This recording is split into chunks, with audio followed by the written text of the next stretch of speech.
Question 2. Dans chaque cas, déterminez la ou les valeurs de A. À la question 2A, on cherche le nombre A qui, lorsqu'on le met à l'exposant 2, on obtient 81. Donc, quel était ce nombre avant qu'on l'élève au carré?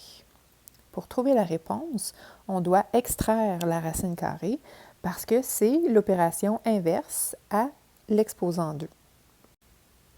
Donc, dans la démarche algébrique, on va laisser des traces de ça. C'est-à-dire que de chaque côté de l'égalité, on va indiquer l'opération que l'on fait. Du côté gauche, la racine carrée annule l'exposant 2, donc ça nous laisse seulement le nombre A, c'est ce qu'on cherche. Et du côté droit, on fait le calcul, donc racine carrée de 81, qu'est-ce que ça donne? Ça donne 9. Donc, déterminer là où les valeurs de A égale 9. Petite précision supplémentaire cependant. Les nombres carrés, comme le nombre 81, ont deux racines carrées, une positive et une négative. Donc, pour être plus exact, ma réponse devrait inclure les deux versions. Donc, A peut être égal à plus 9, donc 9 positif, ou A peut être égal à moins 9. Comment ça se fait qu'on a deux réponses possibles? Mais pour le vérifier, on peut faire l'opération inverse. Donc, si je reprends la réponse 9, que je l'affecte de l'exposant 2, qu'est-ce que j'obtiens?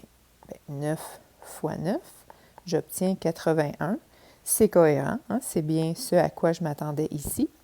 Mais qu'est-ce qui arrive avec la racine négative? Moins 9 au carré, ça signifie moins 9 fois moins 9. Et étant donné qu'un négatif multiplié par un négatif, ça donne un positif, bien, j'obtiens également 81 comme réponse. Donc, ce qui démontre que la racine moins 9 est aussi la réponse de la racine carrée de 81. Alors, lorsque la question nous demandait de déterminer la ou les valeurs de A, bien dans ce cas-ci, nous en avons bien deux, soit A égale 9 ou A égale moins 9. À la question B, A exposant 3 égale 64, on cherche le nombre A qui, lorsqu'on l'élève à l'exposant 3, nous fournit comme réponse une puissance de 64. Quel est ce nombre? Pour le trouver, on va suivre la démarche semblable à la question précédente, mais cette fois-ci, au lieu d'extraire la racine carrée, on va extraire la racine cubique, parce que c'est la racine cubique qui est l'opération inverse à l'exposant 3.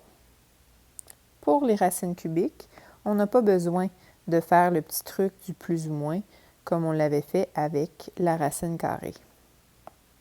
Alors, du côté gauche, la racine cubique annule l'exposant 3, ce qui nous laisse notre variable, le nombre A que l'on cherche.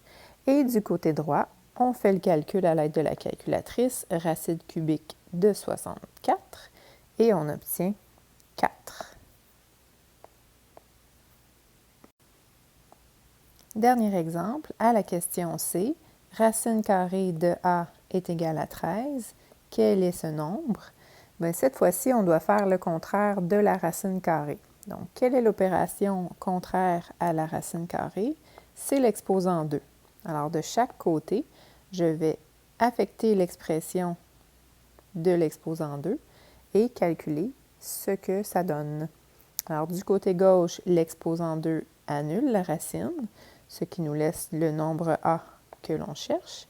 Et du côté droit, on peut calculer à la calculatrice 13 au carré, qui est l'équivalent de 13 fois 13, donc 13 fois lui-même 2 fois, et on obtient 169.